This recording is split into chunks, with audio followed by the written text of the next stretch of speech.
বন্ধুরা, আমাদের রূপায়ণ নমিজ ব্লগে তোমাদের সবাইকে অনেক অনেক স্বাগত আর অনেক ভালোবাসা। আজকে আবার তোমাদের জন্য নিয়ে এসেছি নতুন একটা কুকিং ভিডিও। আজকে তোমাদের করে দেখাবো চিংড়ি মাছের মালাইকারি। আমাদের ছোট বড় সবাইরই চিংড়ি মাছ খুব প্রিয়, তাই আজকে ভাবলাম চিংড়ি মাছের মালাইকারি তোমাদের সাথে শেয়ার করা যাক। তাই চলো আজকে চিংড়ি মাছের মালাইকারি আমি কিভাবে করি সেটাই তোমাদের সাথে শেয়ার করি।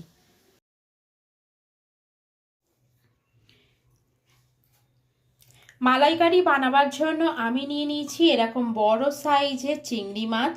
যে চিংড়ি মাছগুলোকে আমি বাজার থেকেই খুব ভালো করে কাটিয়ে নিয়ে এসেছি। যেহেতু এটা বড় সাইজের চিংড়ি মাছ, তাই চিংড়ি মাছ কাটার একটা পদ্ধতি থাকে, সেই কারণে আমি বাজার থেকেই একেবারে কাটিয়ে নিয়ে এসেছি। এই চিংড়ি মাছটার মধ্যে এবার আমি নুন হলুদ দিয়ে মাখিয়ে ম্যারিনেট করব। তাহলে চলো নুন হলুদ মাখিয়ে নিই। দিয়ে দেবো পরিমাণ মতো নুন, আর দিয়ে দেবো পরিমাণ মতো হলুদ। তোমরা চাইলে এখানে পাতিলেবুর রস ব্যবহার করতে পারো, কিন্তু আমি এখানে পাতিলেবুর রস দেবো না, শুধুমাত্র নুন হলুদ দিয়েই ম্যারিনেট করে রাখবো। তবে যাদের অ্যালার্জি আছে তারা কিন্তু পাতিলেবুর রস মাখিয়ে খানিকক্ষণ রেখে দিলে অ্যালার্জিটা হওয়ার সম্ভাবনা কম থাকে। তবে আমরা কিন্তু ডাক্তার নই, আমরা পুরোপুরি বলছি না, তবে এটা অনেক সময় অ্যালার্জি যাদের থাকে তারা খেয়েও কিন্তু এইটা সহ্য করতে পারে, অসুবিধা খুব একটা হয় না। এটাকে ম্যারিনেট করা হয়ে গেছে, এবার 10 থেকে 15 মিনিটের জন্য আমি এইভাবেই রেখে দেবো। আর চলো আর কি কি লাগবে সেগুলোকে দেখিয়ে দিই। এখানে লাগবে পেঁয়াজ বাটা, লাগবে রসুন বাটা, আদা বাটা, কাঁচা লঙ্কা বাটা, আর নিয়েছি এখানে টমেটো কুচি। তাহলে চলো, আর অবশ্যই লাগবে নারকেল। ঠিক আছে, এই নারকেল থেকে আমি নারকেলের দুধ বার করব। সেটা কিভাবে বার করব সেটা তোমাদের দেখিয়ে দিই। নারকেলের দুধ বার করবার জন্য আমি গরম জল করে নিয়েছি। এবার গরম জলের মধ্যে কোরানো নারকেলটাকে দিয়ে দেব।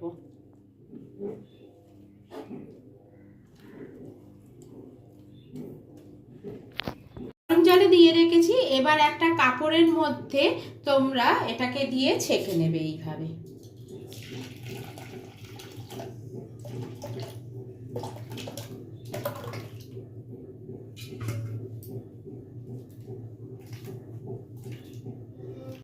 নারকেল থেকে দুধটা কিন্তু বের করে নিয়েছি, দেখতে পাচ্ছ কিরকম বেরিয়েছে দুধটা।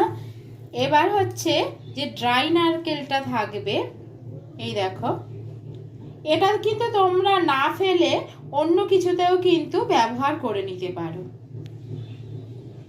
তাহলে চলো এবার বাকিটা করে ফেলি।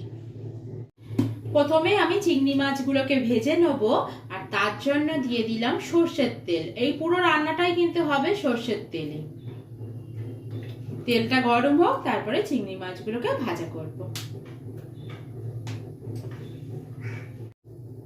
তেলটা গরম হয়ে গেছে, এবার এর মধ্যে আমি এক এক করে মাছগুলোকে ছেড়ে দেব।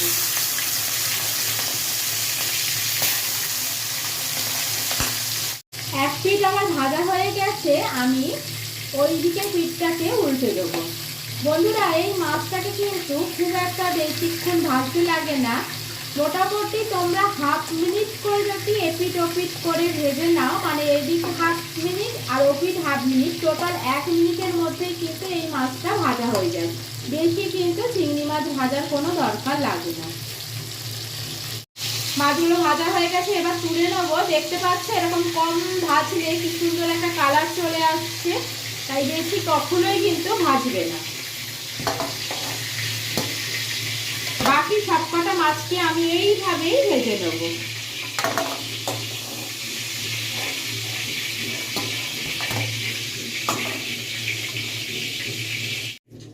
দেখো বন্ধুরা, সবকটা মাছকেই কিন্তু এভাবে আমি ভেজে নিয়েছি হালকা করে। তাহলে চলো মেন রান্নাটায় এবার চলে যাই। এই মাছ ভাজার তেলটার মধ্যেই কিন্তু বাকি রান্নাটা করব, তাই এর মধ্যে দিয়ে দেব গোটা গরম মশলা ফোড়ন, আর তার মধ্যে আছে লবঙ্গ, ছোট এলাচ, আর হচ্ছে দারুচিনি। লবঙ্গ থেকে ছোট এলাচের পরিমাণটা কিন্তু একটু বেশি রাখতে হবে এই রান্নায়। আর দিয়ে দেবো একটা তেজপাতা।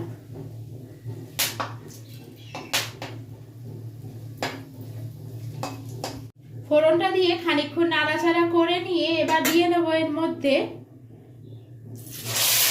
পেঁয়াজ বাটাটা। এবার খুব ভালো করে কষিয়ে নেবো যাতে পেঁয়াজ বাটা থেকে পেঁয়াজের কাঁচা গন্ধটা চলে যায়। পেঁয়াজটা ততক্ষণ ভাজা হোক, তার আগে আমরা একটা পেস্ট বানিয়ে নিই। একটা মিক্সিং জারে আমি নিয়ে নেব কালো সর্ষে। ছোট টেবিল চামচের 2 টেবিল চামচ নিয়ে নিলেই হবে। এখানে আমি কালো সর্ষে ব্যবহার করেছি, তোমরা চাইলে কিন্তু সাদা সর্ষেও ব্যবহার করতে পারো। এটার মধ্যে আমি প্রথমেই জল দেবো না, প্রথমে আমি মিক্সিতে একটু এটাকে শুকনো অবস্থায় গুঁড়িয়ে নেব। দেখো এরকম শুকনো অবস্থায় গুঁড়িয়ে নিয়েছি। এবার এর মধ্যে আরো কিছু জিনিস আমি অ্যাড করব। তার আগে চলো পেঁয়াজ ভাজাটা দেখে নিই কতটা হয়েছে। পেঁয়াজটা মোটামুটি হয়ে এসছে। এবার এর মধ্যে মিশিয়ে দেব রসুন বাটা। এবার রসুন বাটাটা দিয়েও আমি ভালো করে কষিয়ে নেব, রসুনের যে কাঁচা গন্ধটা থাকে সেটা কেটে যাওয়ার জন্য। তাহলে চলো এটা ততক্ষণ হতে থাক, এবার বাকি পেস্টটা বানিয়ে নিই। এবার এই গুঁড়োটার মধ্যে আমি কিছুটা নারকেল কোড়া রেখে দিয়েছিলাম, যে নারকেল কোড়াটা আমি এর মধ্যে মিশিয়ে দেব।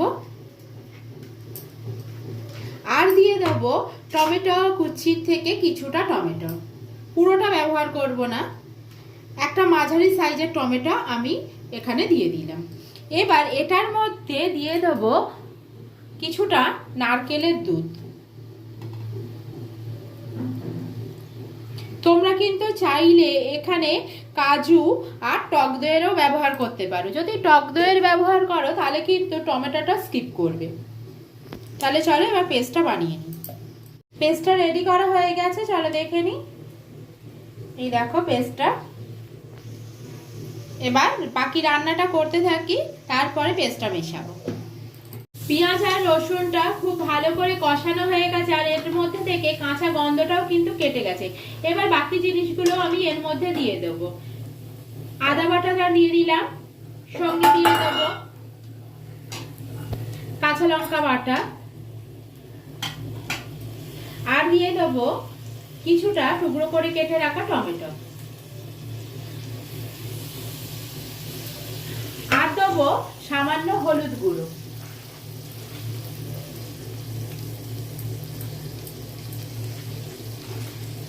এবার সবকটা মশলাকে আমি ভালো করে কষিয়ে নেব। তবে এখানে যদি জলের ব্যবহার করতে হয়, মানে যদি মনে হয় মশলাটা পুড়ে যাবে, একটু জলের ব্যবহার করতে হবে, তাহলে কিন্তু তোমরা এমনি জলের ব্যবহার করবে না। যে নারকেলের দুধটা করে রাখা হয়েছে সেই নারকেলের দুধের ব্যবহারটাই কিন্তু করবে। চেষ্টা করবে বাইরের জল যেন না মেশানো হয়। এখানে কিছুক্ষণ আমার কষানো হয়ে গেছে। এবার এর মধ্যে মিশিয়ে দেবো সর্ষে, নারকেল আর টমেটোর পেস্টটা। আবার খুব ভালো করে কষিয়ে নেব তেল ছাড়া পর্যন্ত। দেখো বন্ধুরা, এটা কষা হয়ে গেছে আর এর মধ্যে থেকে কিন্তু তেলটা ছেড়ে দিয়েছে। তার মানে বুঝতে হবে মশলাটা কিন্তু একদম রেডি।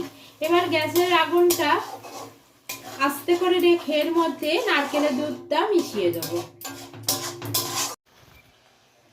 এবার এর মধ্যে মিশিয়ে দিচ্ছি নারকেলের দুধ।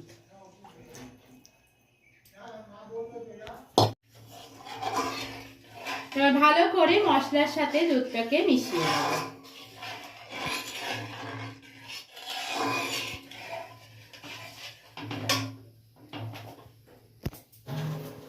এবার দিয়ে দেবো পরিমাণ মতো নুন আর মিষ্টি। যেহেতু এটা চিংড়ি মাছের মালাইকারি, তাই মালাইকারিতে তো একটু মিষ্টির ব্যবহার না করলে ভালো লাগে না। তার জন্য অল্প পরিমাণ কিন্তু চিনির ব্যবহার করতে হয়। এবার যারা একদমই মিষ্টি পছন্দ করো না তারা চাইলেই স্কিপ করতে পারো।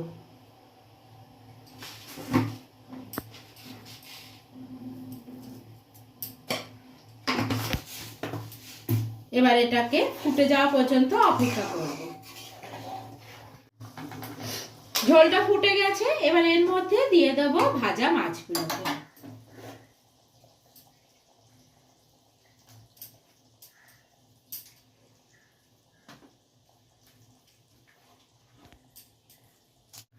এবার ভালো করে ঝোলের মধ্যে মাছগুলোকে মিশিয়ে দেব।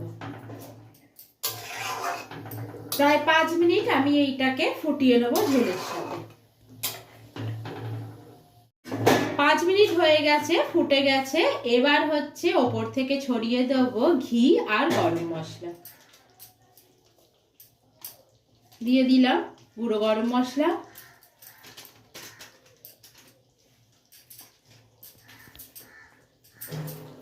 আর দেবো ঘি।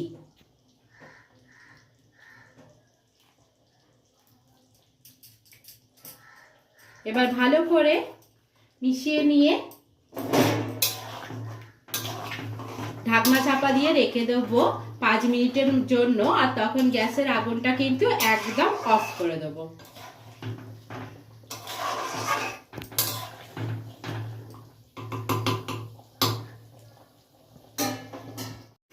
5 মিনিট হয়ে গেছে, ফুটে গেছে। এবার হচ্ছে ওপর থেকে ছড়িয়ে দেবো ঘি আর গরম মশলা। দিয়ে দিলাম গুঁড়ো গরম মশলা,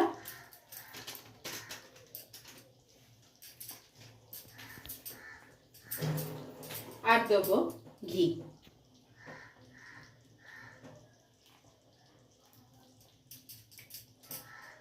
এবার ভালো করে মিশিয়ে নিয়ে ঢাকনা চাপা দিয়ে রেখে দেবো 5 মিনিটের জন্য। আর তখন গ্যাসের আগুনটা কিন্তু একদম অফ করে দেবো।